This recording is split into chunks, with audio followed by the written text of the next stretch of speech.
Bien, buenas tardes a todos. Estamos acá reunidos para hablar acerca de un tema en específico y queremos a ti, querido joven que nos estás viendo en este momento, invitarte a que puedas ser parte de esto. Bueno, nos presentamos. Mi nombre es Miguel Chorán, claramente guapetón como me ves. Está Joey Celis, Wenzel, José Daniel Wenzel y Enrique Cortés, un hombre que está a punto de casarse, con cara de ser. Lo necesitamos, así que por eso está con nosotros. Y hoy queremos hablar acerca de la justicia social y el evangelio. Un tema que aparentemente es contradictorio, que tiene que ver la justicia social con el evangelio. Aparentemente el evangelio va en contra de la justicia social, eso de ojo por ojo, no tenemos un poco de idea. Compartimos aquí en este momento platea con gente capacitada, lectora, y obviamente ven a Joyce, capellana de la universidad en algún punto de su vida, así que, y obviamente Jay, quien va a formar parte de esto. Así que hoy vamos a hablar un poco acerca de esto y queremos saber, leyendo un poquito acá en nuestros apuntes, ¿cómo desde la Biblia podríamos quizá justificar un poco esto o defender un poco esto o quizá ir en contraste con esto? Joyce. Muy bien, sí, y para empezar eso quiero invitarlos a leer Miqueas 6:8, que dice así: Oh hombre, Él te ha declarado lo que es bueno y qué pide Jehová de ti, solamente hacer justicia y amar misericordia y humillarte ante tu Dios. Entonces aquí claramente dice hacer justicia, ¿no? Es como un llamado, un rol de todo cristiano. Pero esto a veces nos cuesta porque significa que tan involucrado debo estar con las cosas de este mundo. Por ejemplo, podemos tener el ejemplo de lo que pasó en Estados Unidos en el tiempo de la pandemia, ¿no? Black Lives Matter, ¿cierto? Muchos cristianos no sabían si involucrarse o no involucrarse y salir a defender, salir a las protestas de las calles o no salir. Pero nosotros como cristianos, entonces, ¿cuál es nuestro rol en todo esto? Pero aquí, lo único que nos dice no es solamente hacer justicia y amar misericordia y humillarte ante tu Dios. Al final, este versículo establece las expectativas divinas que Dios tiene para nosotros. Y finalmente podemos ver que sí estamos llamados a tomar acción, no solamente ser espectadores. Sí, es interesante de que, bueno, ahora a nosotros nos queda la responsabilidad, o sea, nuestro amor también se basa en Cristo y lo más importante, qué postura Él tomó en base a todas las decisiones sociales que tuvo cuando estuvo viviendo también con nosotros acá. Y hay un texto que quisiera compartir con ustedes que es Mateo capítulo 25, versículo 35 y 36. Dice: porque tuve hambre y me disteis de comer, tuve sed y me disteis de beber, fui forastero y me recogisteis, estuve desnudo y me cubristeis, enfermo y me visitasteis, en la cárcel y vinisteis a mí. Y de esa manera igual es interesante porque Jesús, en toda su instancia que tuvo en la tierra, en su ministerio, Él se encargó también de poder apoyar las deficiencias sociales que existían en ese momento, es decir, cómo estaban siendo tan oprimidas las personas que se estaban olvidando de las necesidades de los demás. Y destacarlas. Exacto, las sacó en ejemplo y lo más importante, las suplió. Pero también nos queda a nosotros la invitación, es decir, nosotros también tenemos parte activa, tal vez no tan conflictiva en el ámbito social como se ha demostrado, al menos acá en Chile, en el acontecimiento que sucedió, pero sí tenemos un aspecto relevante para que nosotros podamos cumplir en nuestro entorno, es decir, qué es lo que yo estoy viendo en base a las necesidades de mi vecino, cómo yo las puedo suplir, y más importante, seguir ese ejemplo de Jesús de que yo también soy parte de poder ser bendición para la otra persona, es decir, no pensar tan egoísta. Además, también en todo sentido, como está el versículo de Miqueas, Jesús nos deja esa invitación que nosotros podamos ser su ejemplo, que podamos seguirle bajo sus enseñanzas, y dentro de todas las situaciones contemporáneas que podamos ver, nosotros también somos parte fundamental para ese desarrollo y ejemplo de Cristo en estos tiempos. Además que hay un beneficio mayor más allá de lo que vemos nuestros ojos, ¿no? Que Jesús apunta a que claramente esto engloba o está enfocado directamente con la salvación de las personas, no solamente la mía, sino también de la persona en la que vivo, y eso es netamente importante porque Jesús vino claramente a salvar, lo dice claramente, ¿no? Varias veces lo menciona, viene a buscar a los perdidos y viene a salvarlos. Entonces en ese contexto es bastante importante como destacar esa parte social. Sí, pero bueno, a mí me llama la atención también de que él habla acerca de como la justicia social no relevante a lo que nosotros entendemos, sino que es un aspecto mucho mayor de lo que él ha demostrado en su palabra. No inclinado hacia la política. Exacto, sino que una justicia que sea casi más de una igualdad y un amor fraternal de unos con otros. Y eso me da mucho sentido porque a veces pensamos como que, pucha, este mundo es muy malo, es súper egoísta, y sabemos que la justicia no la vamos a alcanzar hasta que Cristo venga, ¿cierto? Es como que no, si la Biblia dice que este mundo sabe como de peor en peor. Entonces como que nos quedamos con los brazos como cruzados y como que no, si no hay arreglo, no hay nada que podamos hacer. Y sabemos que la única persona que puede hacer justicia así correcta y perfecta es Dios. Y nada de eso es incorrecto, pero eso no significa, no es una excusa que podemos usar para simplemente decir, pucha, esto no tiene arreglo, no es mi problema.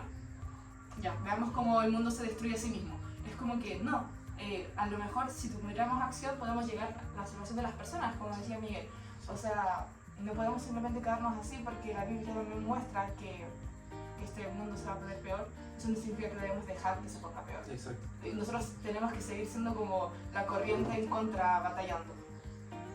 Lo que a mí me llama la atención también que hay algunos ejemplos en la Biblia.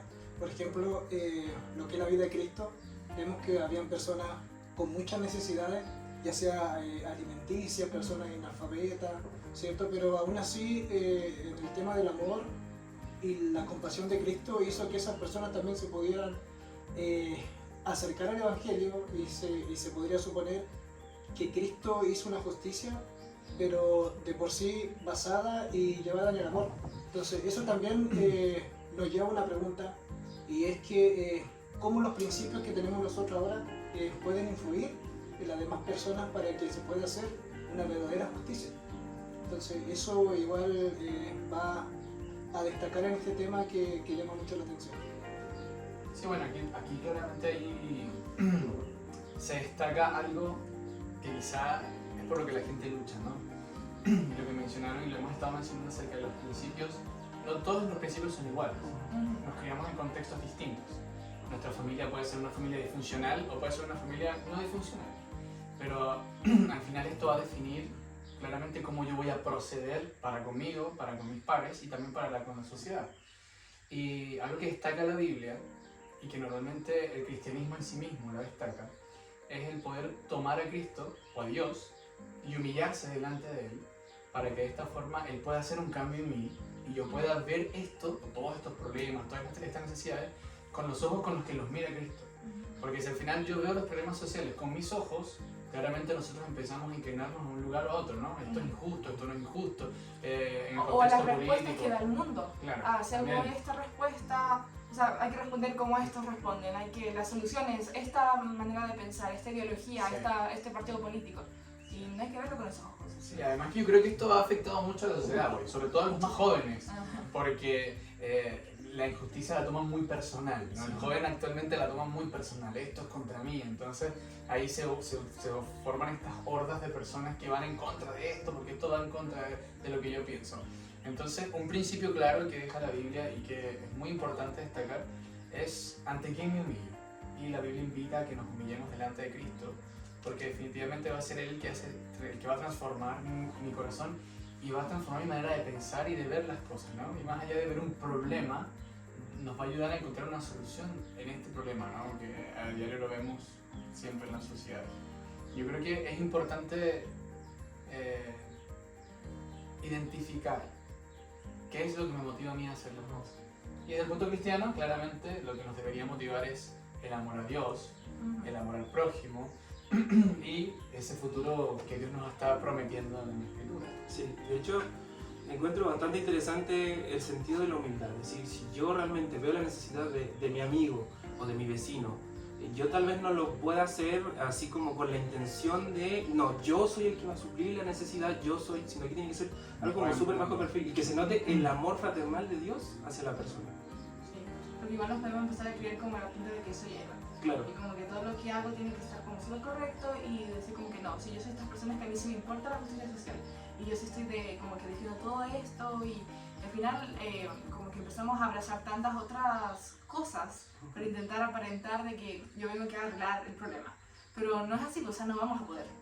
Y ahí viene lo que decía, o sea, tener en claro que este mundo va a ir peor. Y es por eso que quizá igual es como que a veces no nos gusta tanto meternos en este tema, porque uno sale herido, porque uno intenta solucionar cosas, uno intenta arreglarlo y no importa cuánto el mundo intenta y avanza y protesta, que los derechos humanos, que esto no está bien, pareciera que no hay un cambio, pareciera que no hay diferencia.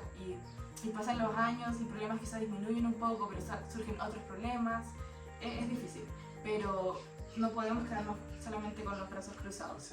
En Miqueas 6:8 queda claro que es un mandato divino, que nosotros queramos hacer justicia, solamente hacer justicia y amar misericordia y humillarte ante tu Dios. Sí. Y bueno, dentro de la inspiración que nosotros podemos tener como jóvenes, y tal vez hacer la invitación a ustedes que nos están acompañando, es que no sea solamente el ámbito de Jesús, como Él también lo pudo llegar a reflejar en el entorno social con el que Él vivió, entre cómo Él vio las minorías, cómo Él trató de apoyarlas, pero no con un afán así como de creerse más, sino que mantener casi como en una igualdad, pero basado en el amor que Él entiende de Dios y también la responsabilidad que nos queda a nosotros. Y va más allá de una teoría. Trata más que nada como ponerlo en práctica en nuestra vida diaria, no sea un aspecto solamente de algo específico, sino que podamos ser parte diaria en cada una de las actividades. Entonces, recapitulemos. Jesús fue un defensor social, por supuesto que lo fue, basado en principios, el amor, la humildad, la preocupación por el prójimo. ¿Deberíamos nosotros ser distintos? Ojalá que no, ojalá poder preocuparnos por el prójimo, por aquel que necesita, y qué mejor que ser un agente de cambio en este mundo que tanto lo necesita. Y por último, dejamos la invitación a que puedas reconocer a Dios como tu Dios, o que puedas empezar a interactuar con Él de alguna manera, y que eso pueda ser un bien para ti y para toda la gente que te rodea. Sí, les dejamos como tarea quizá intentar buscar en tu vida una situación que esté siendo injusta y anótala y di qué puedo hacer yo al respecto. Quizá hablar con esa persona, hacer un consuelo, o quizá hablar con alguien más y decir, oye, esto no me parece bien, ¿con quién puedo hablar? Busca una solución, no sea solamente, oye, qué pena, hagamos algo hoy. El Señor te bendiga, te guarde, te cuide, y bueno, aprender los motores, que la cosa se viene buena. Felicidades. Bye bye.